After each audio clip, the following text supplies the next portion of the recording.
Hello, so in this video I will be showing you how to make a coil pot.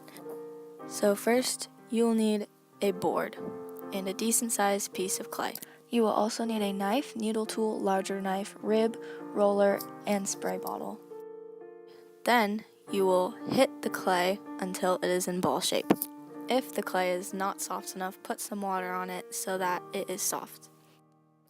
Because my clay was not very soft, I kept adding water and kneading it on my board until it was soft enough for me to work with. So if your clay is not soft, just keep repeating these steps until you can work with your clay. Then separate a piece of clay and use it for the base of your coil pot. For my coil pot, my base is going to be a circle. I added more water to keep making it softer. Then I rolled it around into a ball shape, making it ready for me to roll out with the pins. Next, place your smaller ball of clay on the board and grab rollers and guiders. My ball of clay was too small for the guiders, so I suggest if your piece of clay is thicker and bigger, then to grab guiders to make sure that it is an even thickness. Next, roll out your clay with the roller. Make sure that you do it steadily, especially if you're not using the guiders. I rolled mine out to a perfect thickness all around and the perfect size for my coil pot base.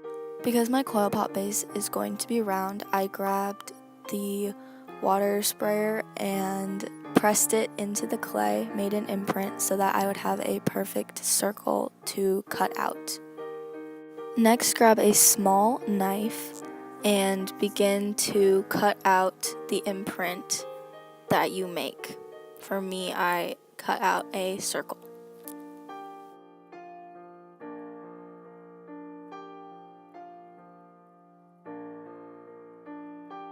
Next, when you have your circle base, you're going to set that aside and begin to take pieces of clay from your bigger ball and roll them out into coils. Now, depending on what type of coil pot you're making will depend on what thickness and length you have. For me, I just went for a medium thickness and a length that I could coil all the way around the base of my circle. And make sure when you are making your coils to use both hands to make sure that it is even all the way around, and make touch-ups if you need to. Next, begin to wrap your coil around your base, just to make sure that it is the right size. Once you have wrapped it around all the way, cut off any excess that you have left to make sure that it is the right size to fit around your base. Then take your coil off of your base and connect it. Next, you're going to make sideways slashes using a smaller knife into the sides all the way around of your base. Then use slake if you have any. For me, there was no slake, so I had to make my own using scraps of clay and water. Just keep mixing the clay until it is watered down a lot. Then put slake all the way around the edge of the base where you put the crisscrossed lines. Next, attach your coil to the sides of the base with the slake. Add water and use a wooden tool to connect the base of the coil pot to the first coil.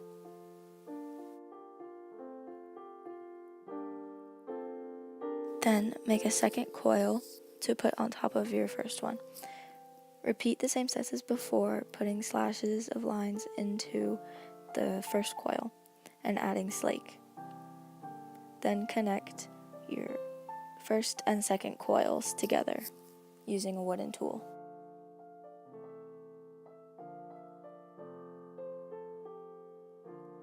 Next, spray the inside of the coils and use scraps of clay to help connect the two pieces. Do this by using a wooden tool. Repeat these steps until you are satisfied with your coil pot. Next, wrap it in a plastic bag so it can become leather hard.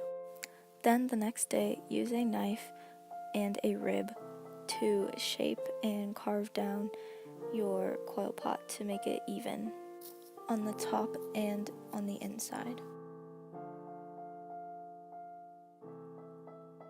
Then I added a label to my coil pot. I pressed down a piece of extra clay, made it flat and even, then I cut it into a square. I then designed it with my initial and some fun dots. Then I used the same slake method to attach it to my coil pot.